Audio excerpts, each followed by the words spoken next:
Emily and welcome back to my channel. Today I want to show you a really quick and easy Christmas craft. The total for this project cost me less than $20 and it's definitely something that I'm going to be looking forward to pulling out every year for the holidays. I'm going to show you how to make gingerbread cookie Christmas trees.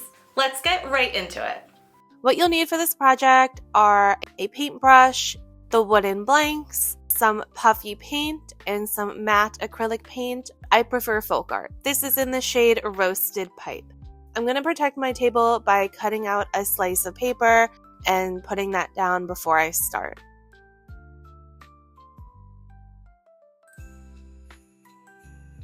To avoid applying too much at first, I like to just apply my paint to the paintbrush and then brush it onto the blank from there. But it doesn't really matter because the wood winds up soaking up a lot of the paint.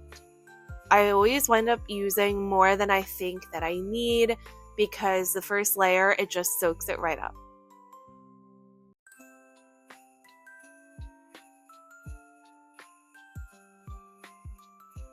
And this part is really quick. I'm just applying one layer, making sure that I get in all the crevices of the tree, and then setting that down to dry.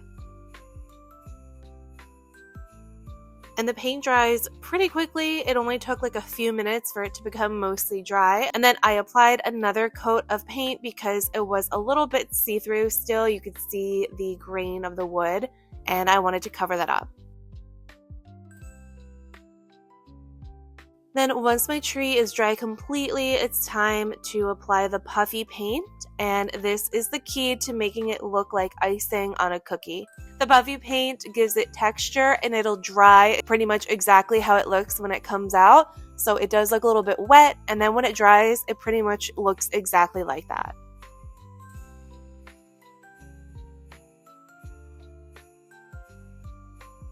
So I'm going to outline the entire tree first and then begin working on the actual design.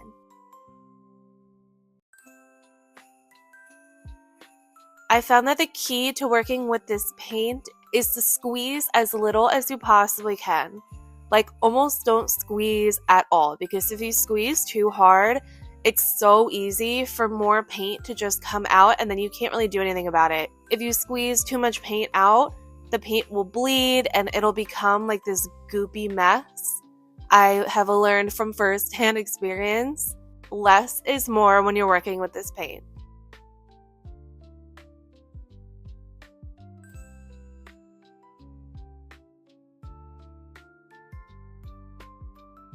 And I'm doing two designs. The first one, I wanted to make some Christmas lights. So I'm just adding some lines with little dots. And again, squeezing as little as possible.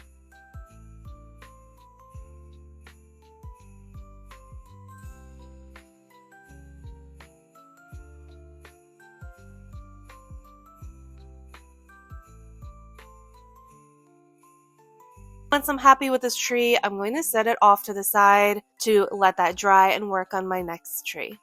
But when I'm moving it, I'm not shifting it at all. I'm just sliding it around on the table, because if you pick it up and move it before it's dry, the paint could slide off. So I'm just going to leave it flat to dry. For my next tree, I'm doing the same exact thing, except I'm adding little dots and stars.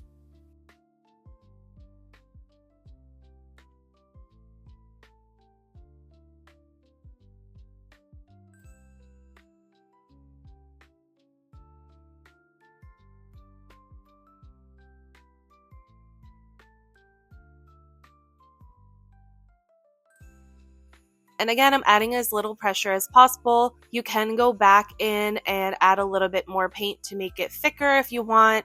And it's just so much easier to add more than it is to mess up.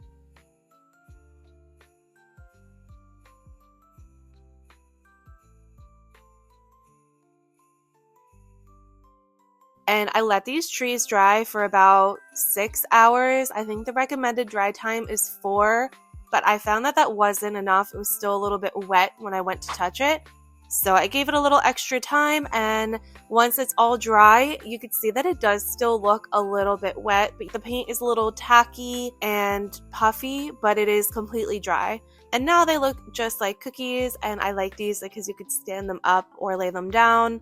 I'm excited to put them out with my Christmas decor. Thank you so much for watching. I really hope you enjoyed today's video. And if you want to see more crafting content from me, just subscribe to my channel and turn on the notification bell so you get notified when I post a new video. And if you want to follow me on other socials, everything is linked in the description below. And I'll see you in the next one. Bye!